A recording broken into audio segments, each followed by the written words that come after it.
In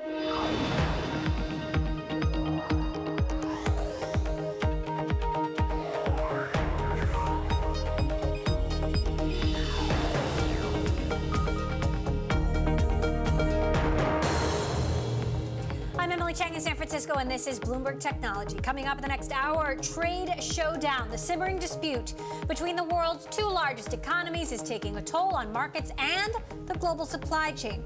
Has a tech Cold War already begun? Plus, a fork in the road. Tesla continues to get pummeled by the bears, one calling it a code red. Can the company weather the storm? And Facebook reveals it removed more than 2 billion fake accounts at the start of the year. Why are the number of fake accounts rising? We'll speak exclusively to the person heading up this issue, Facebook Vice President Monica Bicker. But first to our top story. Stocks slump globally Thursday as the world's two largest economies hardened their trade war stances, with tech and, in particular, chip stocks getting hit the hardest. To cover the latest trade and market sell-off, we are joined by Bloomberg's Sarah McGregor in Washington and Sarah Ponsek in New York. So, Sarah Ponsek, I've got the world indices up on my Bloomberg, all of them in the red. Tell us where the most bloodshed was. Right. We continue to see damage, and where we continue to see the most damage and bloodshed is in the tech space. Yes, we also saw a very large sell-off in energy stocks today.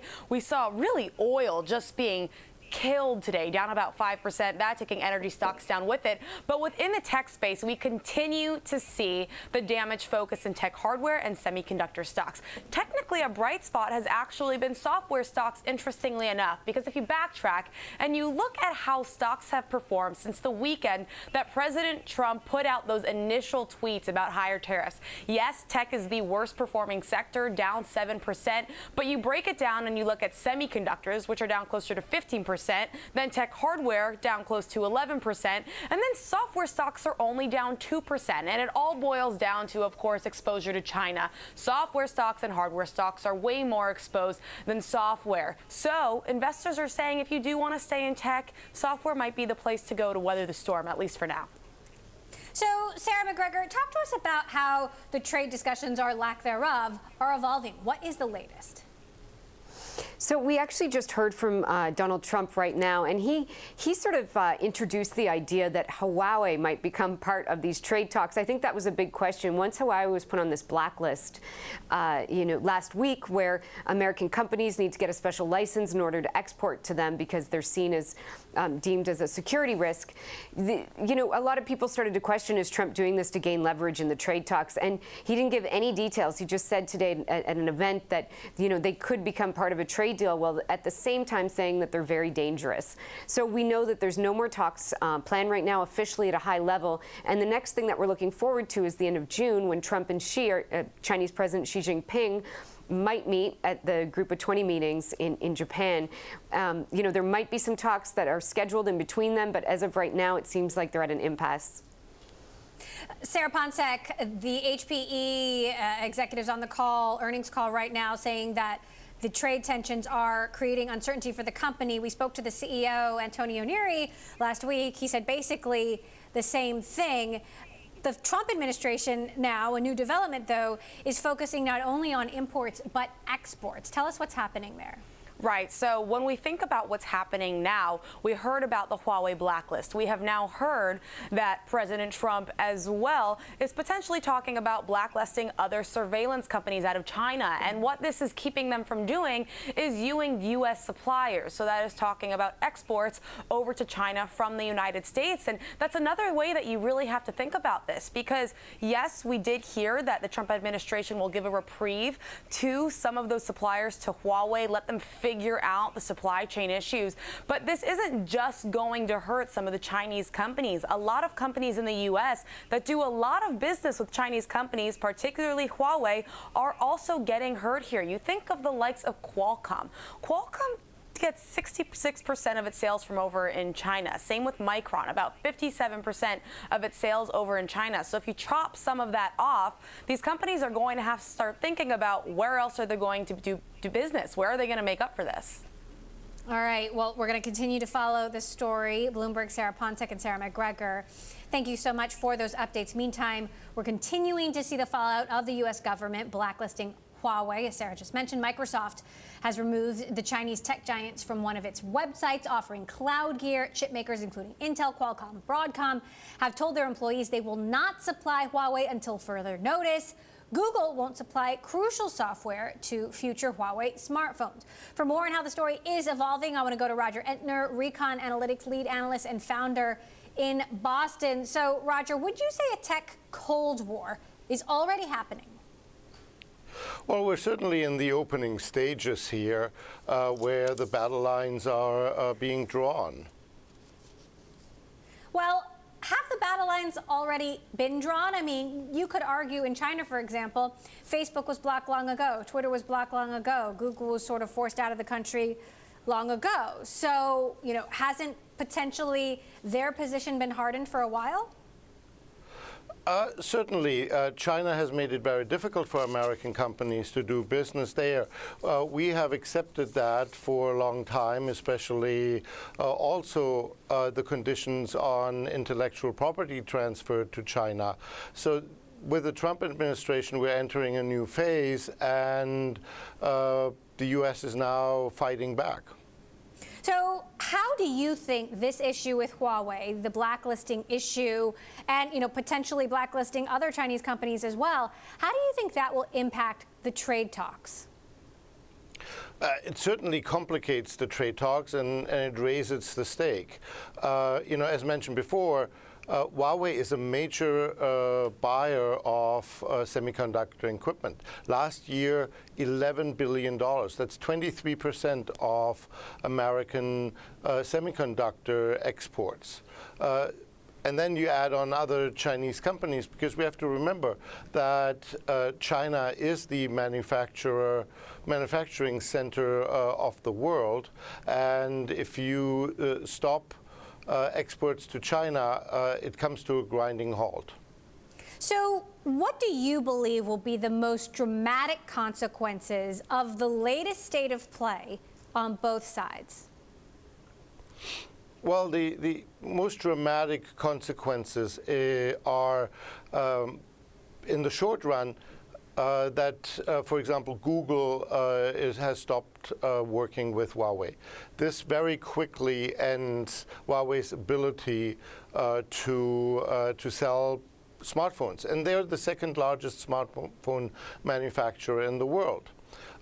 In the longer term, the decision by ARM also to not sell equipment to Huawei and potentially other Chinese companies stops it in the longer run, because you no longer have access to the CPUs, the processing capabilities on these devices. And so your devices are rapidly aging and are becoming uncompetitive. Well, all of this in turn worse. hurting U.S. companies, some of the suppliers to these Chinese companies. We mentioned Qualcomm, mentioned Broadcom. In your view, who do you think is going to take the brunt of this, the U.S. or China? Who will this blacklisting hurt more?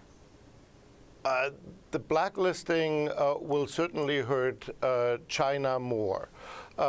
In the U.S., it's concentrated on a relatively small percentage of the economy, a very high-profile, fast-growing one. But for China, it's the underpinning of their economy. So, what is your take on how this will play out in the tech supply chain in China? There is concern that the U.S. focus is on slowing China down rather than speeding China up. Could cutting China off instead isolate China more and lead to the strengthening of its technology industry? Well, China has the Made in China 2025 plan to make China independent of foreign imports and foreign technology. That plan, unfortunately for China, unfortunately for us, we are now in 2019. And so they're nowhere ready for that, and are still critically dependent on American technology. But we should not be surprised if China takes these opening salvos here very, very seriously and tries to replicate our technological advances and speed up. I think we can see it from Huawei, that a company that only 10 years ago was copying Western technology is now at the forefront of innovation. So it's certainly possible. All right, well, we are following every twist and turn. Roger Entner with Recon Analytics, thanks so much for joining. Coming up, Tesla shares have tumbled nearly 30% this month, but rallied after an upbeat email from CEO Elon Musk. We'll speak to Wedbush's Dan Ives, who's still warning the problems at the company are piling up. And if you like Bloomberg News, you can check us out on the radio, listen on the Bloomberg app, Bloomberg.com, and in the U.S. on SiriusXM. This is Bloomberg.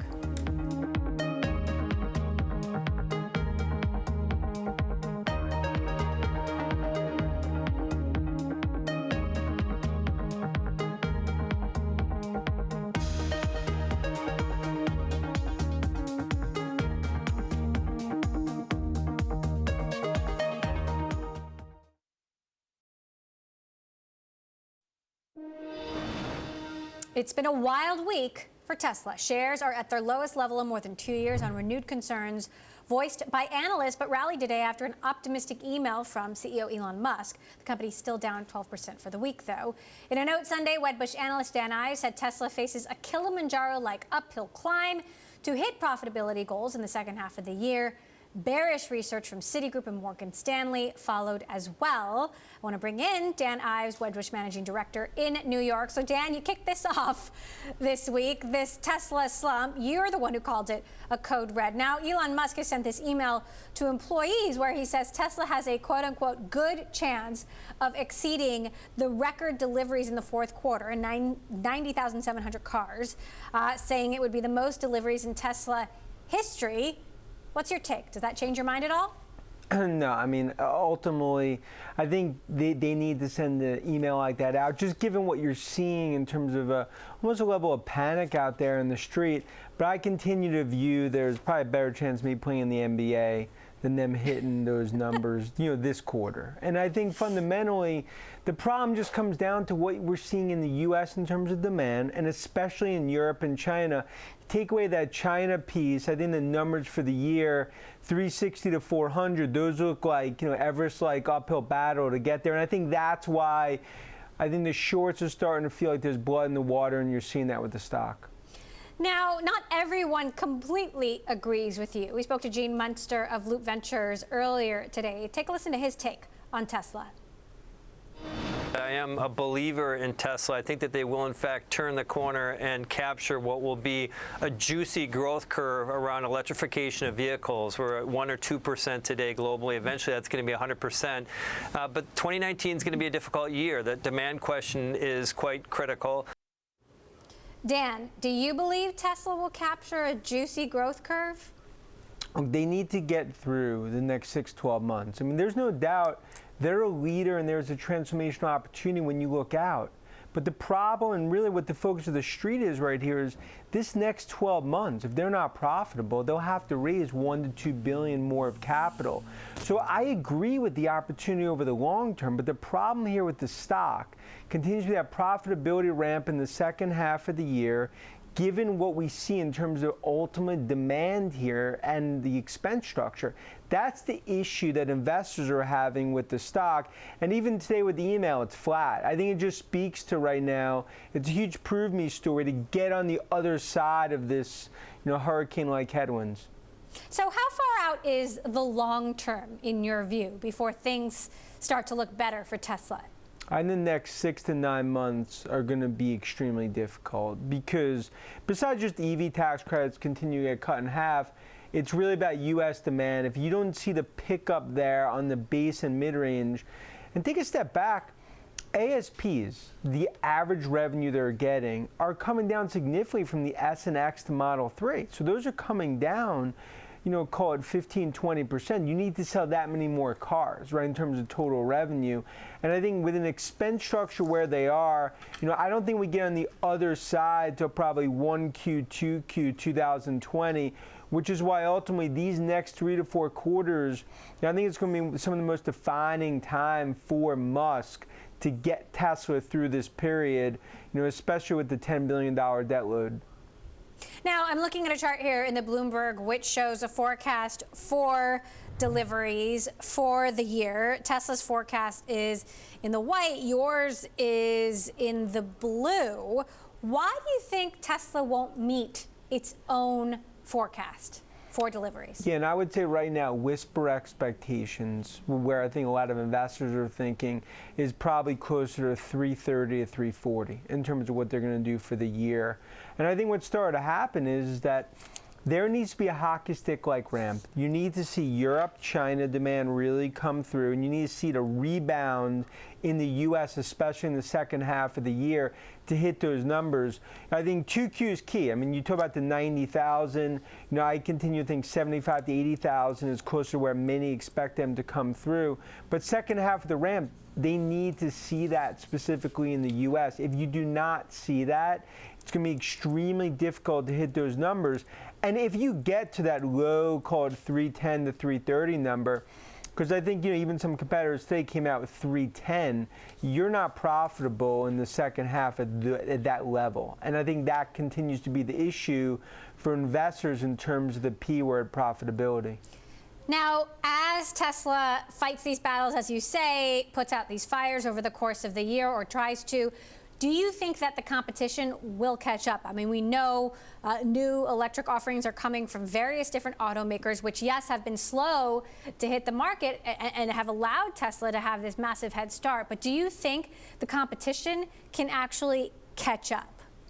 Well, they're well ahead of competition. I think the gap will start to narrow over the next 12 to 18 months. But right now they have a clear lead, which is that's part of the conundrum for them, because they're trying to double down on growth. You look at Model Y and some other areas, the pickup, Roadster. But you're starting to see competition emerging, especially in the U.S. as well as in Europe. So that's one like that. They have a bullseye on their back in terms of competition, which is why it's so important here that they navigate through this period, get to a profitable, sustainable, profitable call model, and then from there on, they'll be able to sort of manage investments. But right now, besides just competition, it comes down to what's happening in Giga as well as Fremont, while the company is trying to build out Giga 3 in Shanghai. Now, I always got to ask your thoughts on Elon's leadership in particular. I'm looking at a screenshot of this email that he sent to the company, which nobody's perfect, but it had a lot of typos, had missing words. What's your latest take on Elon's leadership and ability to meet the ambitious goals that he himself has set? Yeah, I think he's taken personally steps in the right direction that you gotta commend in terms of the expense structure, where he's talked about sort of all hands on deck from expenses, as well as Zach, CFO, making sure that the expenses are, kept tight. But here, he's trying to rally the troops, trying to keep communication up. I think that's what he needs to do here, just given the challenges, because they need a leader. And ultimately, Musk realizes he is that leader for Tesla to navigate this period. Forget what all the noise in the street. And I think the doomsday scenarios are a little overdone here in terms of, some of those other calls out there. No one could deny what the company is and where they're going, but he needs to get them through this white knuckle period over the next 6 to 9 months, and I think he knows that. All right, Dan Ives at Wedbush, always good to have you. Thank you for stopping by.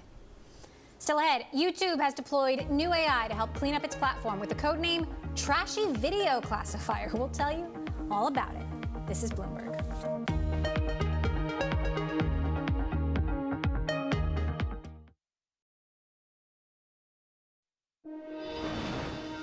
One of the biggest issues for Google remains controlling content on YouTube. This in the midst of ad boycotts as misinformation, conspiracy theories, and hate continue to fester on the platform. So, is the company making headway? Bloomberg's Mark Bergen is reporting on new AI software that YouTube has deployed for this very purpose. He joins us now. And it's called, internally, the trashy video classifier. Yeah, good name. What does the trashy video classifier do? So my understanding is YouTube talks about they've been testing this, using it since 2016. My source was telling me it's been rolled out a lot more after some of the issues with kids content. It's effectively like a clickbait filter, and they had this major issue where they were drawing more attention to the YouTube homepage. In the attempt the past few years, they tried to make the homepage of the app kind of like Instagram, like a go-to destination that people want to use, and it's worked fairly well. You have billions of users, and a lot of them are returning, going to the YouTube app rather than going to specific channels. So this sort of effectively keeps out some of the most vile. I think one example I heard about was sort of videos of people fighting, right? They're entertaining, people click on them. They're not really great for YouTube's certainly publicity, and they're not good for the advertisers. Is that a video they would take down, or would they just I think there's certain, like, if there's videos you think where they said if you're going after, it's like you're misleading, or you're just putting up the video and the text to get people to click, that's a certain video that they're going to suppress from the homepage. So if they've been using this AI since 2016 and they still have all these problems, is the AI really working? They would say yes. With the stat that they shared a couple weeks ago that was really telling was they told marketers, listen, our watch time, which is the overall number of hours watched of video, on the homepage has increased 10 times in the past 3 years, which is a phenomenal number. So certainly they are not seeing any slowdown in traffic. The advertising boycotts that we saw a couple years ago have more or less subsided. How are advertisers feeling at this moment? I think generally pretty positive. I mean, there's certainly there's the overall issues around, like, they certainly want to better clean up. YouTube has taken a bunch of different steps, but there's no competition. Facebook's video products have more or less flopped.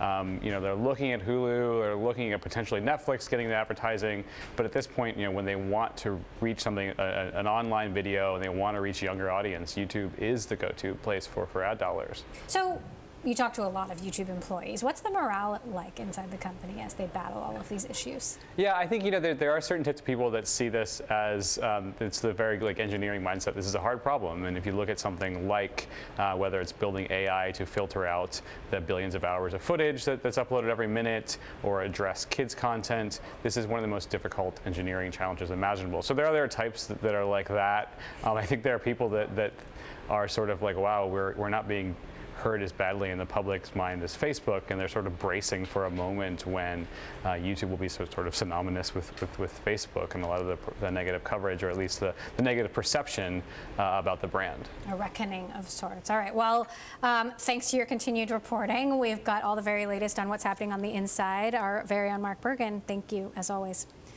Coming up, Facebook says it removed a whopping $2.2 billion fake accounts in the last quarter alone, but that spotting them will only get harder in the future. We're going to speak to Facebook's head of policy right here, coming up. This is Bloomberg.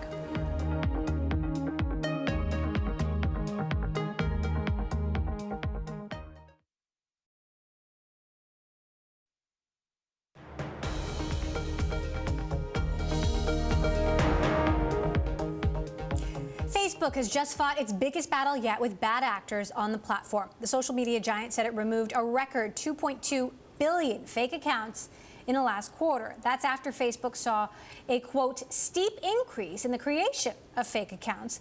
The company said it removed the vast majority of these accounts within minutes of being created. Still, the company estimates 5% of monthly active users are fake.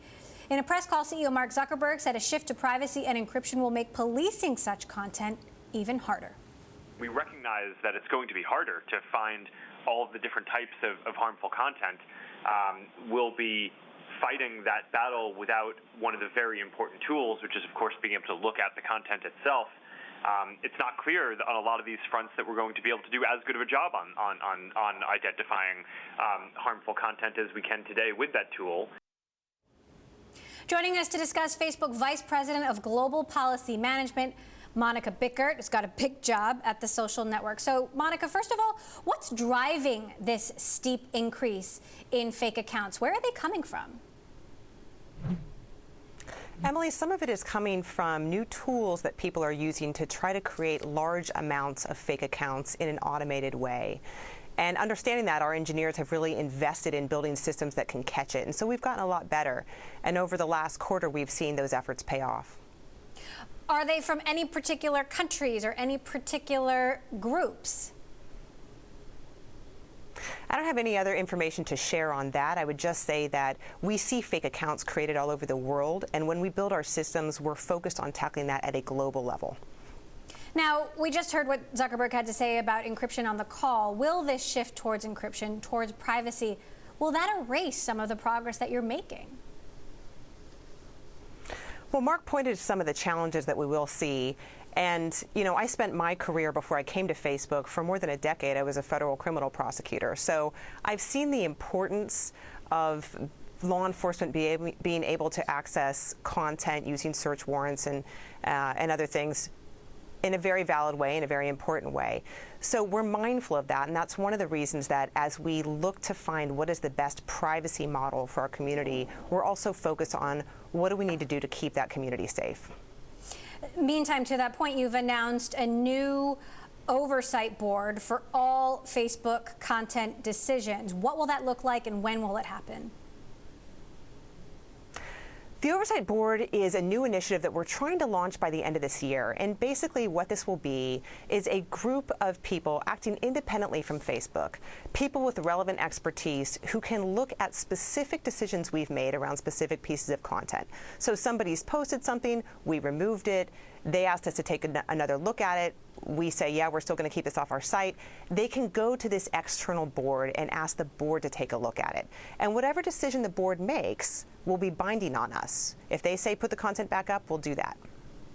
So we've just seen elections in India, very challenging. You had to moderate content in like 10 different languages. What are some of the learnings there that you will then take forward? We're really focused on making sure that we're doing our part to keep elections free and fair.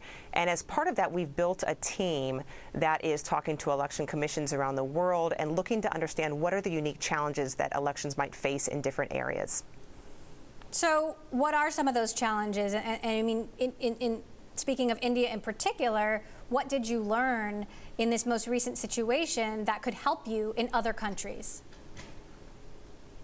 Well, in all of the elections, we're learning different things. And we've actually put out some posts in our newsroom where we've addressed the different actions we've taken with regard to specific elections, including in India.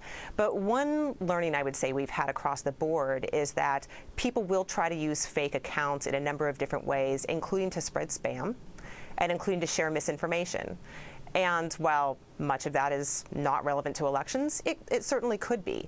And so when we think about how to keep elections free and fair, one of the things we are investing in is making sure we're removing fake accounts as quickly as we can. We now remove more than 1 million accounts a day at the time of upload. So we've got a much-watched U.S. presidential election coming up in, less than 18 months at this point. How well prepared do you think Facebook will be by that point to avoid what happened 2 years ago? We're preparing now. We're working very hard to make sure that we have all of the measures in place to make sure we're doing our part. So on the call, various executives spoke about the challenges of moderating content in different countries and how you're expecting various governments to put certain laws into place about how content is moderated in their particular country, which will likely differ from country to country. How will you deal with different rules in different countries when there are, 200 different countries? It is a real challenge. And this isn't a new challenge for us. Our policies are global, meaning that the rules we have for bullying and harassment or hate speech are the same in France as they are in South Africa. So we're used to dealing with very different norms around speech.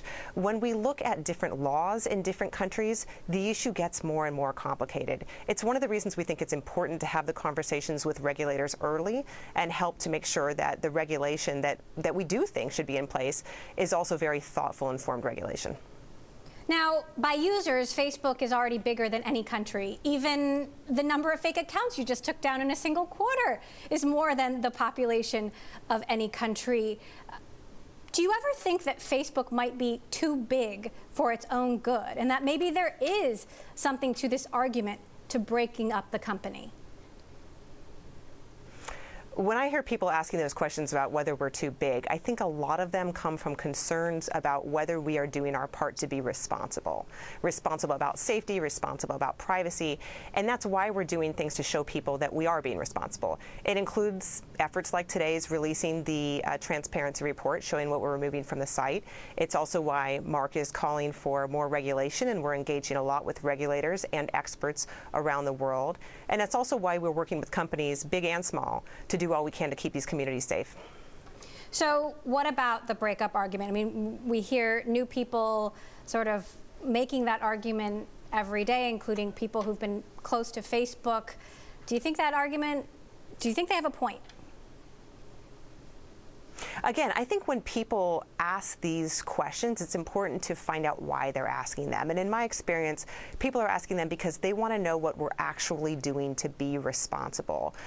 One big effort for us is not only just working with the regulators and experts, but also telling what we're doing. So when we put out today's report, this wasn't our first report, but it was our most thorough report to date. And that is our goal. Our goal is to be very open and to increase that openness over time. So in future reports, you can expect to see more and more data about what we're doing. So where do you see the most room for improvement? Is there one particular area where Facebook continues to struggle and you would like to see improvement?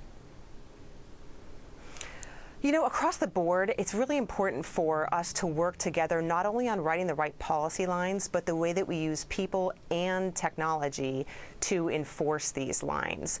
And, you know, if you listen to the call today, you heard that we had somebody from our product team, we had somebody from our operations team, and we had me joining Mark. And that's because you really can't effectively enforce these policies without investing in all of these areas. When I joined the company 6 years ago, we had hundreds of people reviewing content. Now we have more than 15,000 people around the globe speaking dozens of languages, reviewing content using new and better tools than they had years ago to try to get it right and responding to reports, the vast majority of reports, within 24 hours. So we've made a lot of improvement, but it's going to continue to be challenging, and we're going to have to keep investing in these areas to get it right. So you're managing Facebook's response to things like shootings, plane crashes, where, you know, the difference between good and evil is very clear. How is Facebook's response to the gray areas where there's less of an obvious answer to what is right, what is wrong, what goes up, what should come down? How is Facebook response to those situations changing?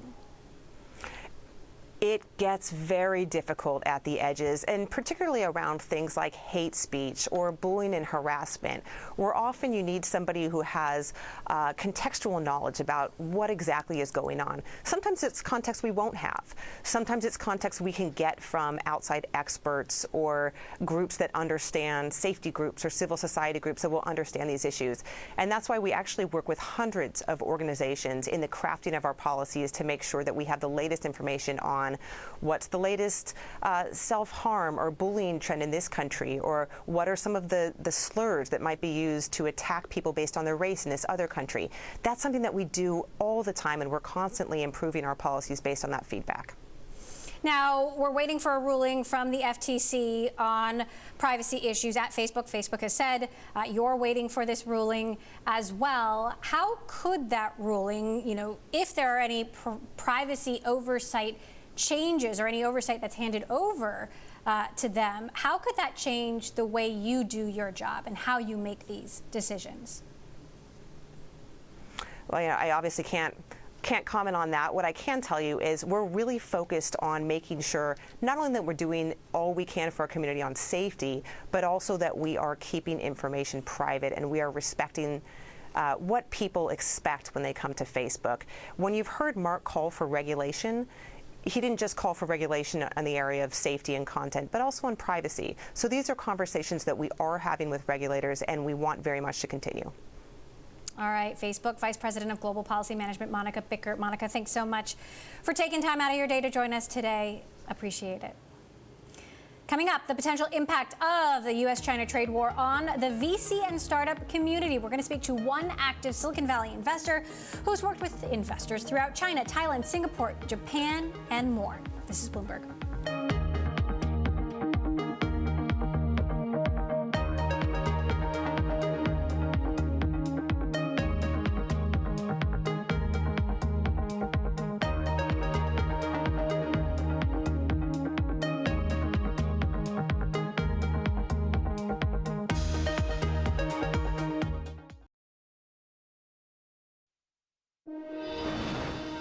Zara owner Inditex has tapped an insider to spearhead the fashion giant's push into e-commerce. The company is promoting Carlos Crespo to CEO. He currently serves as chief operating officer of the world's largest apparel retailer. The appointment comes at a time when fashion chains are wrestling with the growth of online shopping. More now in one of our top stories. The Trump administration has been broadening its attack on companies linked to China's vast surveillance network after initially tackling Huawei. The recent moves by Washington have caused a global supply chain issue and temporarily hobbled Chinese tech companies as well as Qualcomm, Apple, Google. It could also have an impact on the venture and startup community and shift existing investments in Chinese tech companies to Southeast Asia. Joining us now to discuss, Allison Baum, principal at Trinity Ventures, who's invested in startups in the Philippines, Indonesia, and Singapore. You spent a lot of time in Asia, Allison. You spent a lot of time investing across Asia. What do you think the impact of this trade stalemate is going to be on the venture and startup community? There's definitely going to be an impact, but to anyone that has spent time in the region or interacted with the Chinese venture ecosystem, this shouldn't come as a surprise. This was definitely a part of the plan for a long time, and China has been methodically preparing for this moment and for this transition from a willingness to collaborate to a determination to compete. So I don't think it's a big surprise to anyone that's in the region, but for us sitting over here, it certainly seems like a big moment. Well, but I wonder, I lived in China in the same years that Facebook was blocked and Twitter was blocked and Google left the country, and some would argue that China has been sort of waging a tech Cold War on the United States for a very long time. Do you think there's anything to that argument? Absolutely, and in many ways it's been a brilliant strategy from the decision to block these companies in 2009, 2010, all the way up to when I was there, kind of between 2012 and 2018. There was a very deliberate strategy on the part of Chinese investors to be making direct investments and LP investments in venture funds and startups outside of China. And the purpose of that was very specifically to learn about how other innovation ecosystems work so that they could replicate it domestically. So how will this impact the venture community in China and the venture community in the United States?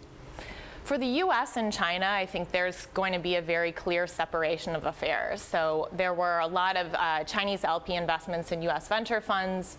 That solely transitioned over the past few years into corporate-owned venture funds as well as sole LP venture funds who were investing in U.S. startups but were completely backed by Chinese capital. And over the past year or two, a majority of those funds have stopped investing in the U.S. They've actually shut down their U.S. operations, and they've now returned to focus on domestic Chinese investments as well as investments in Southeast Asia. So do you see investment shifting to Southeast Asia? There's certainly some shift of investment to Southeast Asia, but the market is completely different from that of China. And so while a lot of U.S. capital has flowed into China over the last 5 or 10 years because of the explosive growth they've been seeing, that's only really been possible because the ecosystem there is so incredibly centralized. I mean, China has a massive domestic population, and they've been in complete control of the strategy. Southeast Asia also has a very big population, but it's incredibly fragmented. It's coming from a very low base, and there's still a serious lack of infrastructure from both an education as well as a technological perspective. So I think there will be a flow of capital into Southeast Asia as a way of kind of continuing to look for, as investors are looking for continued growth, but we're still way, way earlier in the cycle than we ever were with China. So how is this impacting your investment strategy and your firm's investment strategy? Yeah, it's an interesting question. So Trinity Ventures is focused mostly on U.S. companies, and I specifically, because of my background, help a lot of our portfolio companies think about international strategy. Prior to Trinity, I was actually running a fund where our strategy was investing in companies that had cross-border businesses. So that was really interesting to watch how those companies and their businesses have evolved as a result of some of these cross-border challenges over the past few years. So how are you advising your portfolio companies now in terms of navigating the uncertainty brought on by a trade war? The uncertainty is a really big deal. I think we always advise our portfolio companies to think very seriously about what kind of partners they bring into their ecosystem. So when accepting capital from an outside investor, whether they're from the US or elsewhere, take a real hard look at what are their values, what is their long-term strategy, where is their capital coming from. We encourage them to ask those questions. From a business perspective, the trade war and the volatility, the political volatility, is having a huge impact on their ability to make pretty serious operational decisions, particularly around manufacturing and hiring and setting up offices internationally. So right now, because there's so much uncertainty, it's really a matter of getting smart on the issues, staying on top of them, and bringing some trusted advisors in. All right. Fascinating perspective. Thank you for sharing it with us. Allison Baum, principal at Trinity Ventures. Good to see you. Thank you. Coming up, Amazon's Echo has been a hit for the company. Now it's hoping lightning strikes twice with a new wearable in the works. We'll have all the details next. This is Bloomberg.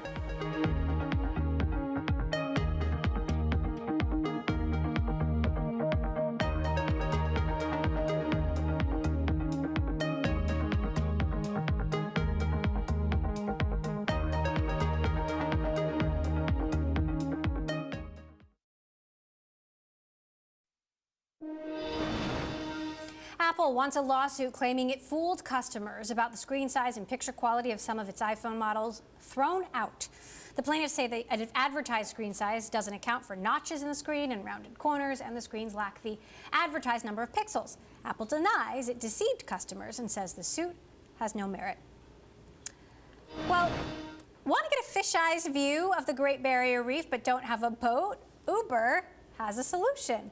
The ride-sharing company is launching Scoober, which will allow customers to book a submarine trip through the Uber app in Queensland, Australia. The experience includes a helicopter ride to the launch point, a ride in the Scoober, snorkeling, and a tour of the reef. The price tag, just over $2,000. And finally, Amazon is once again pushing the boundaries of what technology is capable of. The company is working on a voice-activated wearable device that can recognize human emotions. Bloomberg has seen internal documents and drawings that describe the gadget as a health and wellness product worn on the wrist. I want to get to Bloomberg's Matt Day, who broke this story and joins us now from Seattle. So Matt, what can you tell us about this? How does it work? So we're not exactly sure, but we have a decent idea of at least what they're trying to pull off. So Amazon thinks that with all the data on voice that they've amassed so far, that they can tag that with indicators about how somebody's feeling, right? Do they seem aggressive? Do they seem docile? What's the pitch like? And somehow, after putting all that through their software algorithms, they can burp out, exactly what emotion the wearer is feeling, and then presumably use that to offer them products, advice. Kind of sky's the limit from there. So my next question is how well is this working? I mean, do we know how much progress they're actually making on this kind of a technological breakthrough? We don't. They've been at it for quite some time. If the patents that we cited in the story are to be believed, one was filed in 2017. We know work on this continued last year, has been going on recently, sort of a trial to make sure that the software can accurately tag people's emotions. And there was some skepticism after we published our story from folks who do this for a living, just raising some concerns that maybe this system like this would not be accurate when they fully roll it out. But it's all to be seen. We don't know exactly how far along this is or whether it will, in fact, come into a commercial product that'll be released. Meantime, Amazon has been working very hard to get Alexa on the move, beyond something plugged into my kitchen counter to, something that, whether it's, headphones or in cars or other kinds of wearables. How much progress are they actually making? It's unclear. They certainly don't have the install base of Google's Android or Apple's iPhone. We think about everybody's smartphone coming sort of ready-made with a voice assistant. But Amazon certainly seems to be throwing everything at the wall to try to find a way to put Alexa in other places. I mean, you mentioned the car device. We've reported on in-ear buds that are supposed to be coming featuring Alexa. We all remember the microwave and the wall clock last year. They really want to make Alexa anywhere. And so far that strategy does not include a smartphone after their flop with the Fire. But sort of absent that, they seem to be trying every other door.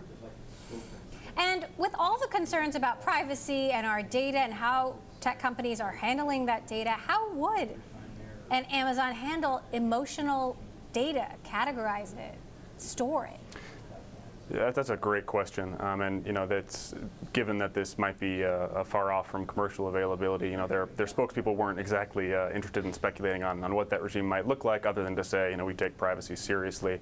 But as our reporting recently on the folks who listen to and audit voice recordings that are sent to Alexa shows, people should just be aware that this is another source of data that tech companies are going to hold on to if it actually does come to market, and potentially do sort of more R&D with it. Right? Once you've given up this technology to a tech giant, it's sort of theirs to do with it what they will under their privacy policies and use policies.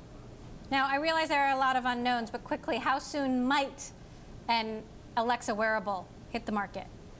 No, that's a great question. I wish I knew the answer. They have in recent years been announcing new Alexa devices and new Echo products rather toward the end of the year in September. I wouldn't be surprised there's another devices event that we get invitations to coming up here later this summer. All right, Bloomberg's Matt Day for us in Seattle. Great scoop from you, Matt. Thank you. That does it for this edition of Bloomberg Technology. Remember, we are live streaming on Twitter. You can check us out at Technology, and be sure to follow our global breaking news network, TikTok, on Twitter.